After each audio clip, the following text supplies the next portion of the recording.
ઓમ નમો નારાયણ. વહાલા ભક્તો, ચેનલમાં આપ સર્વેનું હાર્દિક સ્વાગત છે. શ્રીમદ ભાગવત પુરાણના 6થા સ્કંદમાં વર્ણવેલું નારાયણ કવચ એ સાક્ષાત ભગવાન વિષ્ણુનું સુરક્ષા ચક્ર છે. જે મનુષ્ય આ કવચનો પાઠ કરે છે અથવા તો શ્રવણ કરે છે, તેની આસપાસ ભગવાન નારાયણ પોતે રક્ષણનું કવચ બનાવી દે છે. આજના આ પરમ પવિત્ર પાઠને શરૂ કરતા પહેલા, જો તમે અમારી ચેનલ ઉપર નવા હો તો ચેનલને હમણાં જ સબસ્ક્રાઇબ કરો અને બેલ આઇકન દબાવો, જેથી આવા જ આધ્યાત્મિક અને કલ્યાણકારી વિડીયોની માહિતી આપને મળતી રહે. ચાલો આ દિવ્ય યાત્રામાં જોડાઈએ અને પુણ્યના સહભાગી બનીએ.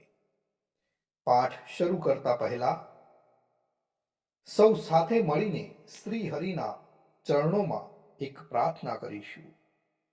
હે લક્ષ્મીપતિ, હે જનાર્દન, આજે અમે આપના આ પરમ શક્તિશાળી નારાયણ કવચનો પાઠ કરી રહ્યા છીએ.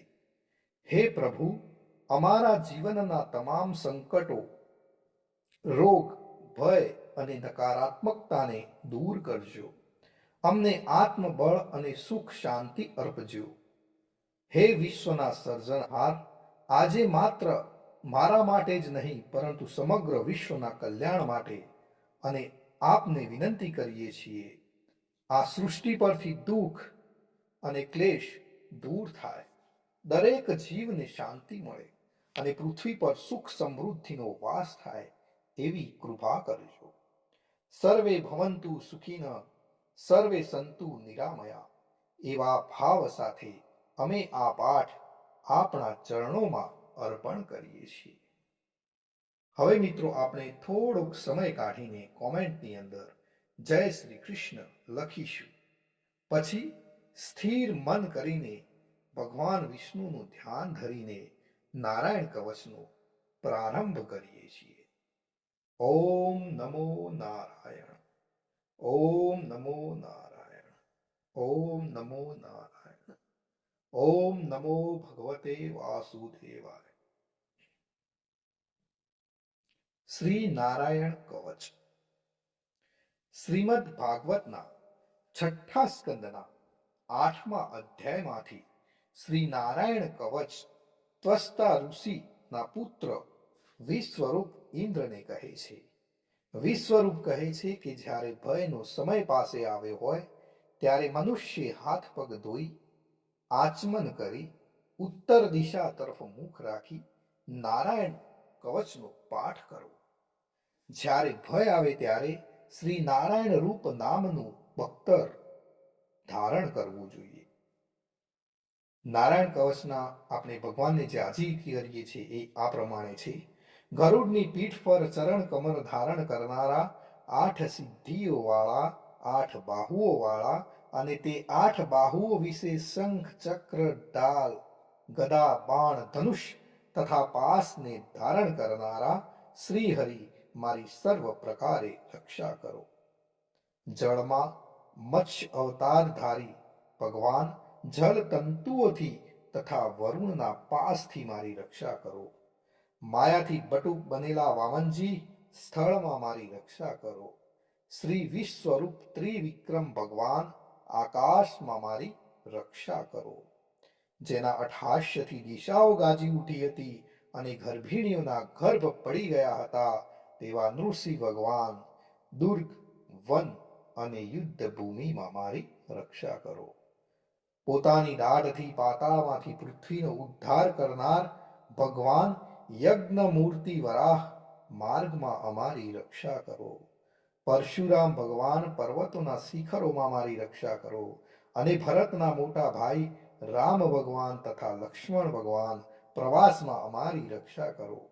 ઉગ્ર ધર્મ અને પ્રમાદથી નારાયણ મારી રક્ષા કરો. નિંદાથી નર ભગવાન ને યોગ ભ્રષ્ટ થતા યોગેશ્વર દત્તાત્રેય ભગવાન અમારી રક્ષા કરો. ત્રણેય ગુણોના સ્વામી ભગવાન કપિલ, કર્મ બંધનથી મારી રક્ષા કરો. સનંત કુમાર કામદેવથી મારી રક્ષા કરો. હયગ્રીહ ભગવાન રસ્તામાંથી જતા અને દેવોને પ્રણામ ન કરવા રૂપી અપરાધમાંથી મારી રક્ષા કરો.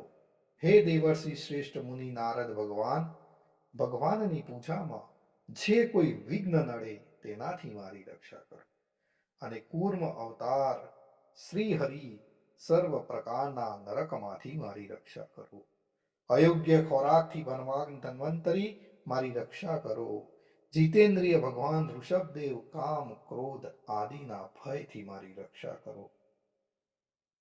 યજ્ઞ અવતારી ભગવાન લોક અપવાદથી મારી રક્ષા કરો. બલભદ્ર ભગવાન મનુષ્ય તરફથી થનારા ઉપદ્રવોમાંથી મારી રક્ષા કરો. અને ક્રોધાવેશ સર્પગણોથી શેષ ભગવાન મારી રક્ષા કરો. ભગવાન વેદવ્યાસ અજ્ઞાનથી મારી રક્ષા કરો. આ પાખંડીઓના ટોળામાંથી ભગવાન બુદ્ધ મારી રક્ષા કરો. ધર્મની રક્ષા કરવા માટે અવતાર લેનાર ભગવાન કલ્કી આ કાળના મળરૂપ કળિયુગથી મારી રક્ષા કરો. હે કેશવ ભગવાન પ્રભાતમાં ગદાથી મારી રક્ષા કરો. હે વેણુધર ભગવાન ગોવિંદ આ સંકટ કાળમાં મારી રક્ષા કરો. ઉદાત શક્તિ નારાયણ ભગવાન પ્રાહન કાળમાં મારી રક્ષા કરો. અને ચક્રધારી ભગવાન વિષ્ણુ મધ્યાહન કાળમાં મારી રક્ષા કરો. મધુ દૈત્યને મારનાર ઉગ્ર ધનુર્ધારી ભગવાન વિષ્ણુ ત્રીજા પહોરમાં મારી રક્ષા કરો. બ્રહ્મા વિષ્ણુ અને રુદ્ર એ ત્રણ મૂર્તિવાળા ભગવાન માધવ સાય કાળમાં મારી રક્ષા કરો. ઇન્દ્રિયોના સ્વામી ઋષિકેશ ભગવાન પ્રદોષ કાળમાં મારી રક્ષા કરો. પદ્મનાભ ભગવાન કેવળ એક અર્ધ રાતથી પહેલાના કાળમાં અને અર્ધ રાતે મારી રક્ષા કરો. શ્રી વત્સસિંહધારી ભગવાન એવા ઈશ શ્રી વિષ્ણુ પાછલી રાતે મારી રક્ષા કરો. તલવારધારી ભગવાન જનાર્દન મળ સકામાં મારી રક્ષા કરો. દામોદર ભગવાન સંપૂર્ણ સંધ્યાઓમાં મારી રક્ષા કરો. કાળમૂર્તિ ભગવાન વિશ્વેશ્વર સૂર્યોદય પહેલાના કાળમાં મારી રક્ષા કરો. હે પ્રલય સમયના અગ્નિ જેવી તીક્ષ્ણ ધારવાળા ચક્ર વાયુવાળા અગ્નિથી જેમ સૂકું ઘાસ બળીને ભસ્મ થાય તેમ અમારી શત્રુ સૈનાને ભસ્મ કરો. હે વ્રજના જેવા તીક્ષ્ણ સ્પર્શવાળા તણખાઓથી ભરેલી ગદા, તમે તો ભગવાનની પ્રિય છો. તમે કુષ્માંડ યક્ષ રાક્ષસ ભૂત તથા ગ્રહોનો ભૂક્કો કરી નાખો તથા મારા શત્રુઓના ચૂરે ચૂરા કરી નાખો.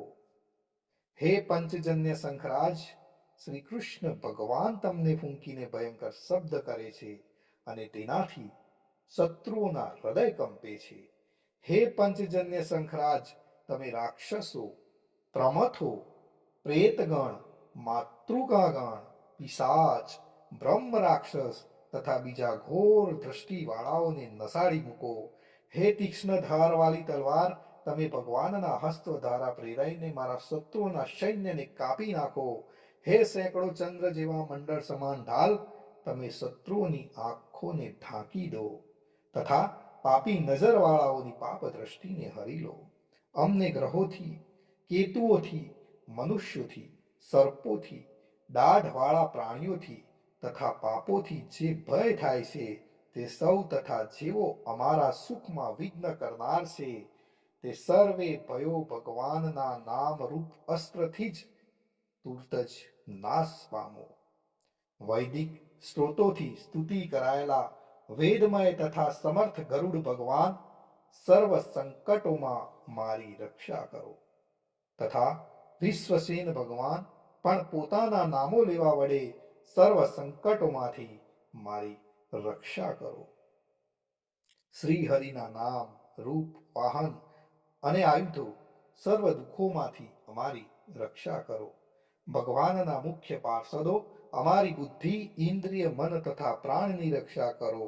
આ સાકાર નિરાકાર જે કઈ જગત છે સર્વ ભગવાનનું જ સ્વરૂપ છે.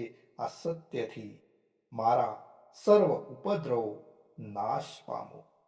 અભેદ દ્રષ્ટિવાળા મનુષ્યોને ભગવાન પોતે ભેદ રહિત જોવામાં આવે છે, તો પણ તે પોતાની માયાથી આભૂષણો, આયુધો તથા ચિહ્ન નામની શક્તિને ધારણ કરે છે. તે સત્ય પ્રમાણ વડે જ સર્વજ્ઞ તથા સર્વવ્યાપક ભગવાન શ્રી હરિ સર્વ પ્રકારના રૂપો વડે સર્વદા અમારી રક્ષા કરો. શ્રી નૃસિંહ નામના ઉચ્ચારણથી જ વાયુ, અગ્નિ, જળ આદિનો પ્રભાવ પોતાના તેજથી દૂર કર્યો છે.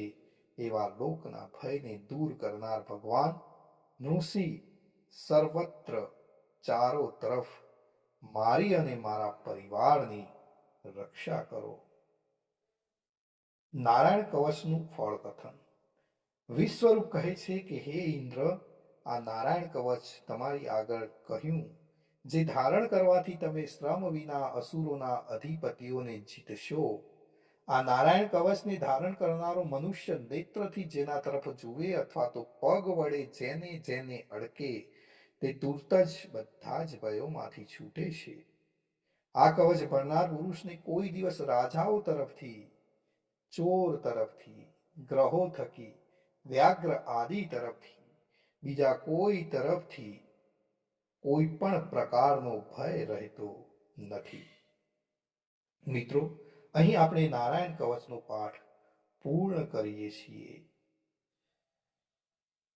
હું આશા રાખું છું કે આ પાઠથી આપના મનને શાંતિ મળી હશે. આ વિડીયોને તમારા મિત્રો અને પરિવારજનો સાથે જરૂરથી શેર કરજો, તેથી તેઓ પણ ભગવાનની કૃપા મેળવી શકે. મિત્રો, કોમેન્ટમાં ઓમ નમો નારાયણ અથવા જય શ્રી કૃષ્ણ લખવાનું ભૂલશો નહીં. ફરી મળીશું એક નવા જ ભક્તિમય વિડીયો સાથે. ત્યાં સુધી આપ સર્વે ભગવાનના શિષ્યોને જય શ્રી કૃષ્ણ.